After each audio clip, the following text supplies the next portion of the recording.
Getting ready to do my next manicure. I started the removal process last night. I got in really late from church last night, so I did not have it in me to do a full removal. I did cut the length down with those extension clippers, and a couple of the nails just popped off organically. I still have some that are hanging on and are almost completely adhered. So I am going to be doing a soak off method, and I got my new big girl drill, so I am going to be doing some removal by removing a good bit of the polygel. I do have builder gel underneath there, excuse me, yeah, not builder gel, long night, peel base, but I have not had great success with the peel base, so I thought I might go at it in two directions. I'm going to try to drill down so it's a thinner layer. I will be soaking off in warm acetone and hopefully getting to the peel base layer fairly quickly. And I'll show you my soak off method here in a minute.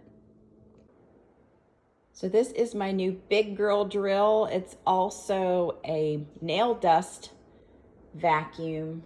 I'm super excited.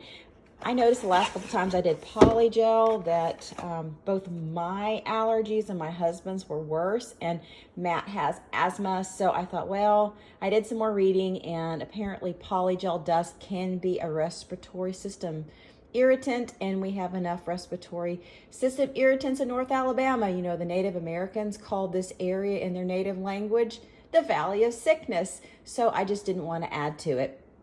So everything's in here. I've got the vacuum. I've got, looks like a good amount of drill bits, power cords, some little goodies.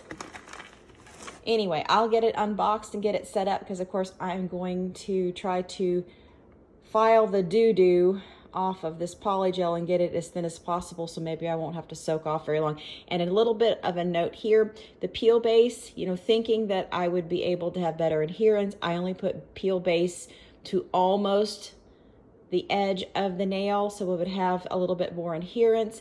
Well, it does work well, but then when you go to remove the polygel, or if you have lifting like I did on this nail in particular, that one little spot that was not on the peel base, it yanked on that already fragile nail because that's still that part of the nail that's growing off. So once again, learn from my mistakes. I'm going to put peel base all over the entire surface with the understanding that it may pop off sooner and I may have to use my little quickie cheat method of putting a little bit of nail glue down if I'm not ready to take the set off yet. But I do not want to damage that already fragile nail, so I am going to do an additional step before my next manicure and put a layer of builder gel down right on top of the natural nail before the peel base to try to protect that poor little nail that's growing out. You can see I've got good, healthy growth. My nails grow pretty fast, but I need to baby that fragile stuff that's right there. But anyway, we'll get into it, and I'm really hopeful that maybe this method will work better and I won't have as much damage. Cool. So I got the nail drill and the vacuum out. I was concerned it didn't have all the bits that it had come advertised with, but it does. It had that whole set, which is pretty standard with even the kind of cheapy drills like the one I had before. It has some additional ones. I still may wind up investing in some of the ceramic ones, but we'll see. You know, I'm trying to use what I've got here. Here's the hand piece, and it slides right in here. So I like the fact that it's all really compact. It has its own little stand. They gave me a bunch of sanding bands, which is good. And a cute little nail brush. I have a bunch of these, but you know what? They are awfully cute, and you know, if I can gift them to somebody too. It's always nice to have something extra to give somebody. Anyway, so that's what the nail drill's like. I am going to pretend to read the instructions and start by sanding off this polygel.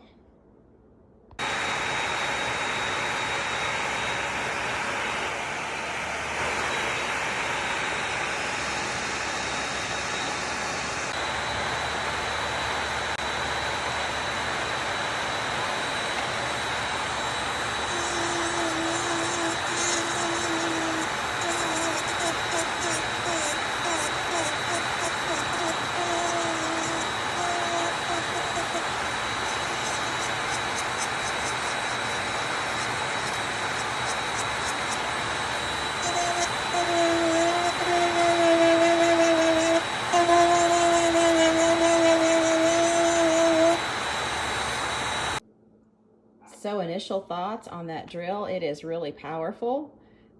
I really was impressed, and I could see how if you press down too hard, you could wind up hurting your natural nail. I did not sand the entire top layer of polygel off. I was just concentrating around the side so I could, when I get to the soak off part, hopefully get to the peel off base pretty quickly. But initial thoughts on this drill, it is powerful. There is some vibration. You can hurt yourself if you get too close to the cuticle or hold it there too long. It does get a little bit warm, but we are talking about something that produces friction, so really no big surprise there. So I'm gonna go into my soak off. So these are the items that I gather up to do my soak off. There is a large bowl of water that I've heated up in the microwave that I'll get in a second. But you'll need, or what I use anyway, is 2 sandwich bags, paper towels, 100% acetone. It doesn't matter the brand, but it definitely needs to be 100% acetone to get the job done. This is true whether it's polygel, gel polish, or dip powder. And I use some sort of oil. I put that on my skin directly. Some people pour oil in the baggie with the acetone, but I go ahead and I spray off my hands with the oil before I put them in the bag. So I'm gonna grab that bowl of water and show you how I actually do the soak off process and see what's wrong with my dog. Be right back. My dog wanted to be put up on the bed so he could take his morning nap. He is such a princess. So back to the soak off. I put this bowl of water in the microwave for about 2 minutes. It's pretty hot, but by the time I get my hands in the water, it's not going to be nearly that hot, but just make it as warm as you can stand it, but don't burn yourself. So I put the paper towels inside the baggies, like so. I'm going to pour acetone in the bags. It winds up being, I don't know, give or take about 1/4 of a cup per. Just so you have enough that it's really soaking the paper towel. You have some extra in there because you're gonna be amazed at how quickly the paper towel absorbs all of that. Put the cap on this, and I do this in my kitchen sink every time because it's a stainless steel sink. You are dealing with acetone, which can eat the surfaces off things like your good wooden dining room table, right, my children? I have a couple spots on my dining room table that are memoirs of when my girls took nail polish off. So guys, don't do this at home unless you're doing it in some sort of sink. And I think my dogs got together this morning and decided to be needy. My dachshund is now at the back door. Let me see what she wants, and I'll be back to do soak off. The dachshund didn't want anything in particular except for me to walk to the back door for her. Oh well, she is the boss lady. All right, so I'm gonna spray some oil on my hands and get started. And I am not wearing any rings or jewelry of any kind, and I really should pop this watch off before I do it. Again, anything with plastic typically is gonna melt in that acetone. Don't ask me why the plastic bag doesn't melt. I don't know what wizardry they use in the plastic bags that keeps them from melting with acetone in them, but they don't. But plastic bowls are a no-go, plastic cups. You really need to be using something metal or ceramic, pottery, etc. when you do your soak off. So I'm immersing my hands in the warm water. The hands have been oiled. There's acetone in the bags, and the heat from the water is warming up the acetone, and I'm just moving my fingers around the paper towel. You know, it's a little bit of a rough surface, so between the heat, the rough surface movement, and the acetone, it should melt this stuff off. And since I really am only concerned about getting it in as far as where the peel base is, hopefully it'll go faster. I can tell you dip nails come off really fast when you've used dip liquid and just dip powder. That stuff just seems to melt off in 5 to 7 minutes. Gel polish, as everybody knows, takes longer. Builder gel and polygel definitely take a lot longer, but I'm hoping because I filed it down pretty thin that it's not going to take as long. And here I've got already one nail popped off. It was almost completely off when I started the filing process. But after what happened to this pitiful little nail, I really didn't want to do any pulling, so that one popped right off. So hopefully the other ones won't be too far behind it. Now I will say that I will keep a cuticle pusher, a metal one usually, because if you use a wooden one, you'll have to throw it away because wood absorbs the acetone. But if you use a coated metal one to get up under the nail, if you have 100% peel base under the whole nail surface, that can be a good idea. Very often, if you have a full nail covering of peel base, you don't have to soak off.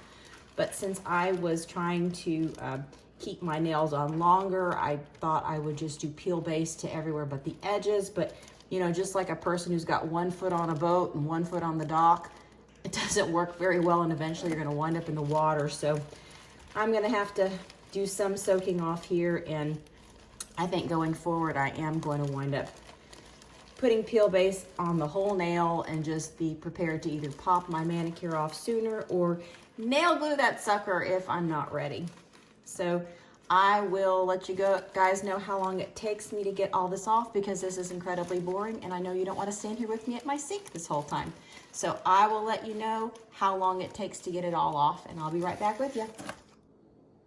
So polygel removed, and I went ahead and I trimmed down my nails. You can see the area of the damaged nail that's still growing out, but not too bad. So the total amount of time it took for me to get the polygel off wound up being about 30 minutes. Now, to be fair, there were a couple phone calls, dogs wanting in and out of the back door, and a couple of real estate texts. So I probably could have compressed the time a little bit. I did reheat the water twice. Now, a note about water heat: you only heat it up as warm as you can stand it. There's no set in stone temperature. You do not want to burn yourself. My heat tolerance is different than yours, so I don't want anybody messaging me telling me that they put the water in for 2 minutes and scalded themselves. Common sense, people. So I will do my nail prep, and I will start my manicure here in a little bit. But